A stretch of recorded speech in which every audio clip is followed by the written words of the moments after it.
How's it, dude? Sorry it's been so long. I left my keys in Costa Rica and I had to walk home from the airport. Don't get me started. Motorola. They were once the biggest phone company on the planet. Heck, they invented the mobile phone. They made some of the most iconic smartphones of the early 2000s, but in a matter of just 2 years, they faded into complete obscurity. So, what happened? And why in recent years have they started to make a comeback?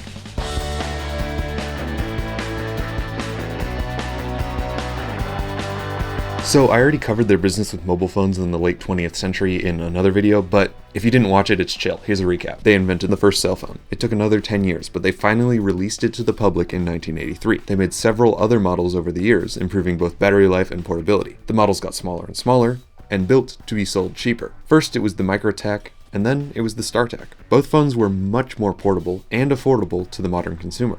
And with that, they kicked off the market of the portable mobile phone. Okay, cool, recap over. Their biggest competitor early on was Nokia. They quickly burst onto the scene with small, portable, cheap phones. They weren't anything particularly special, but they were widely popular. Basically, Motorola had to quickly innovate again just to keep up in the early 2000s. They created the TimePort in 2000, which was their most portable phone yet, with obvious inspiration from Nokia. From there, they made several Nokia-inspired brick phones, getting smaller and smaller all the while. But they quickly realized what other phone companies at the time had realized as well. The best-selling phones had some cool or fun thing about them. Perhaps it was a feature, like email, or more commonly, it was the form factor. The tactile shape of the phone, or the design, was a major contributing factor to sales. This is because consumers were beginning to use phones not only as tools, but as accessories. The Motorola V70 in 2002 was the first major Motorola entry into this category. It was the first phone ever with a circular display, and the earpiece swiveled 360 degrees. This gave the phone that cool accessory factor, as both a fun trick to show off and a tactile response to using the phone. This phone was a moderate success, and the best-selling phone they had had in a while. But they wanted more. They continued selling more cloned cheap flip and bar phones, but their next big fun phone came in 2004, the Razr V3. Heck, this guy is probably why you clicked on this video. It's a really freaking cool phone that doesn't work without a SIM card. This is to date the most popular phone Motorola ever made. It is also the best-selling flip phone ever made. They sold 130 million units, and there's an argument to be made that this is the most iconic phone ever. Although I personally would give that to the Nokia 3310. But what made this phone so popular back when it came out? Well, it's kind of hard to describe. The phone is just cool. It was wildly thin for the time, with this sleek design that really made it look like a phone from the future. Remember, this was in 2004, when phones looked like this. The V3 still holds up today, that's how cool it was. To hang up on a phone call, you just flipped it closed. They weren't the first phone to ever do this, but that tactile feedback kind of added this cool user experience. On top of all this, it still had room for a camera, removable battery, Bluetooth support, and it came in all sorts of fun colors. It was still quite affordable as well, and thanks to all that, it saw popularity across the board. Young, old, male, female, rich, poor, they all thought it was cool. Today, this phone has shockingly aged software, but back in the day, this phone was the shit. I mean, if you didn't have one, one of your friends did. Over the years, it spawned countless variants and continued to be sold up until at least 2007, according to my sources. Hello, Moto. Motorola wasn't quite done yet either. Next, they released the Motorola Pebble U6 in 2005, just a year later. This phone was in many ways similar to the Razr. It was a little thicker and a little rounder, giving it a more playful feel.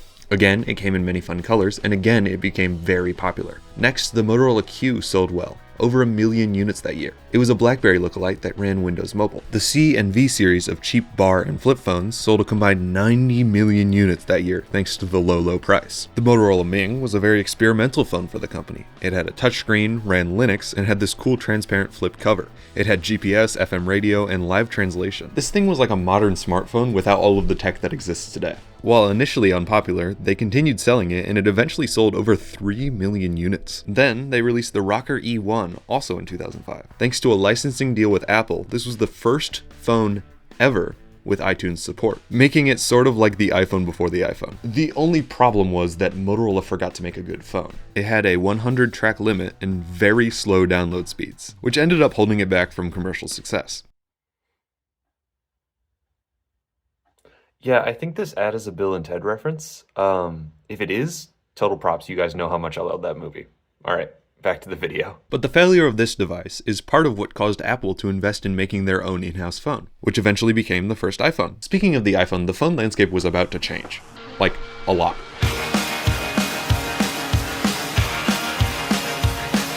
Yeah, The iPhone rocked the phone world. Motorola wasn't the only one caught off guard, but it did hit them hard. Like, this was arguably their best phone in 2007, the Riser Z8. Totally cool and unique, but spec-wise nowhere near the iPhone. It was almost like a phone from another generation. Apple had created a product that was essentially unbeatable for several years. Android took a while to catch up, so other companies didn't really have any options in terms of making competitive phones. They were struggling to keep up.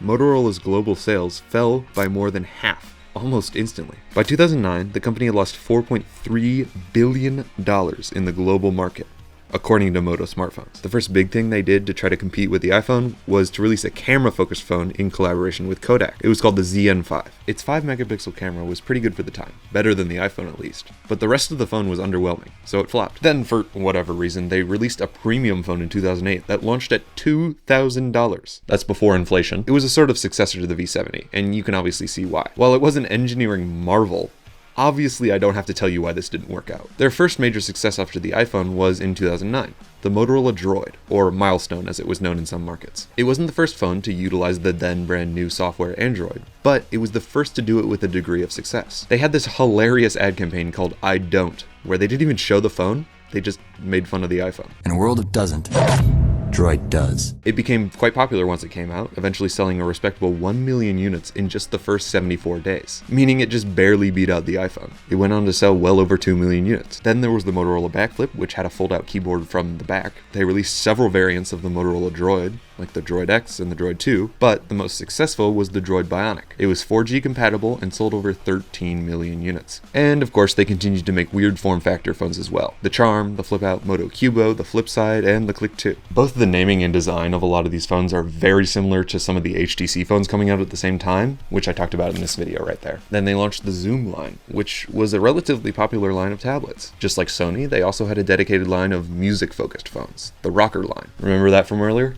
They even made a phone that plugged into a laptop-shaped dock and could be used as a mini PC. It was called the Atrix, and it didn't really work. Despite relative success from these fun early Android phones, Motorola was still struggling to recover from the incredible loss the iPhone had brought. Because of this, the company had been rumored to split up as early as 2009. The deal was finalized in January of 2011.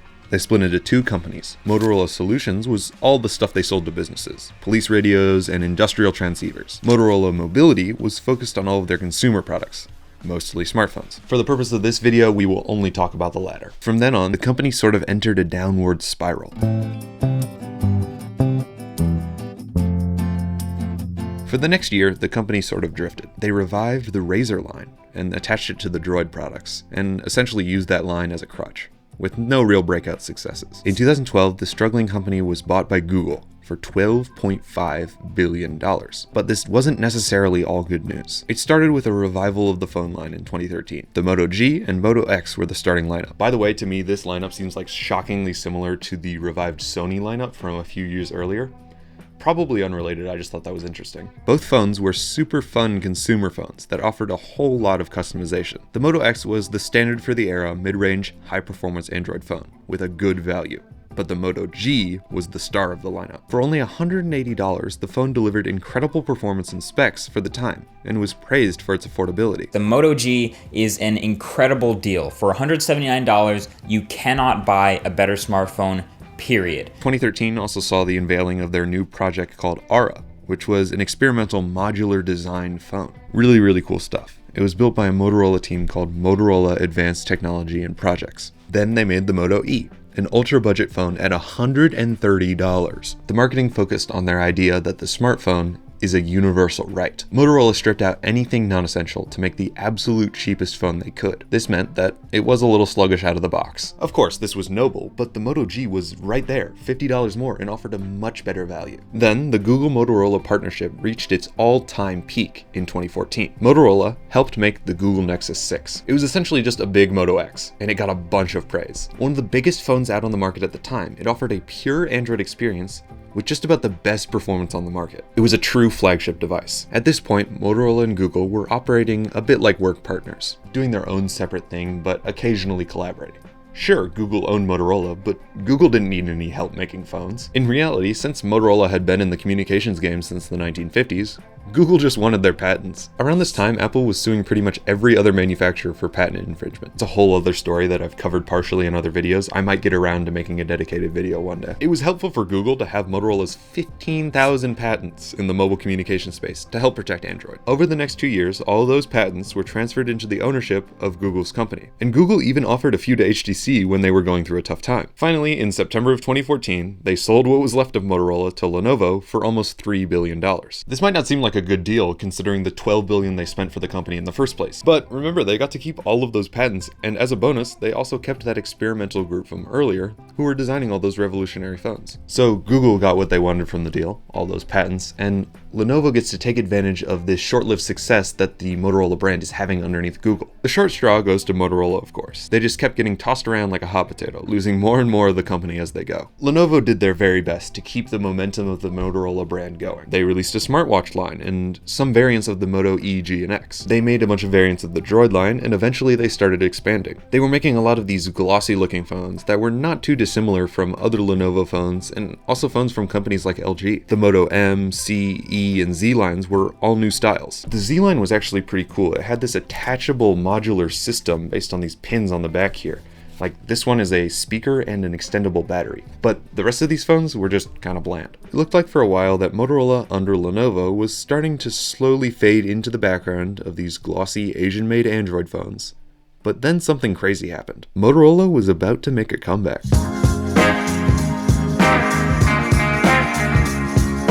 In 2019, after years of making almost no headlines, Motorola released the Motorola Razr 2019. Released just after the Galaxy Fold and before the Galaxy Flip, it was one of the first phones to have that vertical fold-down form factor. Almost every concept or released phone before this was just a regular phone that got bigger. This, similar to the old Motorola Razr, got smaller. Thanks to advancements in ultra-thin OLED technology, this compact and super nostalgic phone was finally possible. Sure, Motorola had tried to revive the Razr in the past, but this one brought the old design with new updated tech. And of course, it still had that super satisfying tactile click. So this was an actual successor to the original Razr. This relaunched Motorola under Lenovo, and especially the Razr brand, back into popularity. Today, lines like the Moto Edge and the still going Moto G lines are much more updated.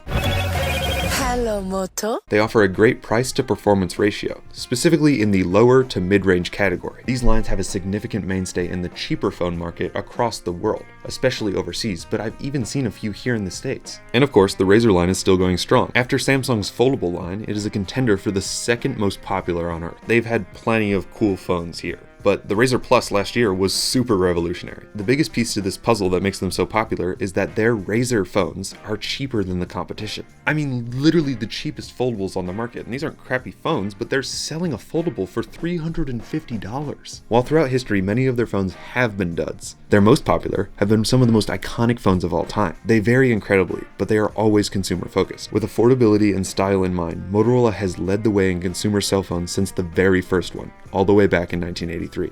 Thanks to all of my members that are listed right there. Check out my Instagram at owencook.mp4 for all sorts of behind the scenes stuff I can't post here. I have more videos just like this one, and party on, dudes.